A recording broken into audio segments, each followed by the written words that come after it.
തൃശൂർ മാളയിൽ ലൈംഗികമായി ഉപദ്രവിക്കുന്നത് ചെറുത്ത 6 വയസ്സുകാരനെ 22കാരൻ അതിക്രൂരമായി കുളത്തിൽ മുക്കി കൊലപ്പെടുത്തി.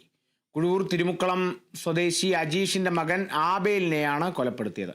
കുഴൂർ സ്വദേശി ജോജോ മാള പോലീസിന്റെ പിടിയിലായി. പ്രതിയുടെ അറസ്റ്റ് ഇന്ന് രേഖപ്പെടുത്തിയേക്കും. കൂട്ടുകാർക്കൊപ്പം കളിക്കാൻ പോയ കുട്ടി തിരിച്ചെത്താത്തതിനാൽ വീട്ടുകാർ മാള പോലീസിൽ പരാതി നൽകിയിരുന്നു. പോലീസും ഫയർഫോഴ്സും നാട്ടുകാരും ചേർന്ന് നടത്തിയ തിരച്ചിലിലാണ് രാത്രി 9:30യോടെ മൃതദേഹം കണ്ടെത്തിയത്. തിരച്ചിലിൽ പ്രതി ജോജോയും ഉണ്ടായിരുന്നു. ജോജോയ്ക്കൊപ്പം കുട്ടി പോകുന്ന CCTV ദൃശ്യങ്ങൾ അതിനിടെ പോലീസിന് ലഭിച്ചിരുന്നു.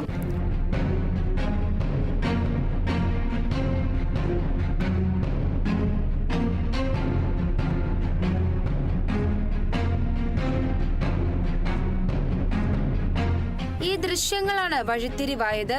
ഇതോടെ ജോജോയെ കസ്റ്റഡിയിലെടുത്ത് ചോദ്യം ചെയ്തതോടെയാണ് ഞെട്ടിക്കുന്ന കൊലപാതക വിവരം പുറത്തുവന്നത്.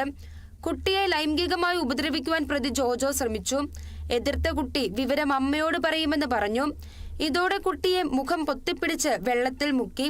കരയ്ക്ക് കയറാൻ ശ്രമിച്ചപ്പോൾ വീണ്ടും മുക്കി കൊലപ്പെടുത്തുകയായിരുന്നുവെന്ന് പ്രതി പോലീസിനോട് സമ്മതിച്ചു. താനിശ്ശേരി സെന്റ് സേവ്യർ സ്കൂളിലെ UKG വിദ്യാർത്ഥിയായിരുന്നു Abel. Kerala vision news, Thrissur.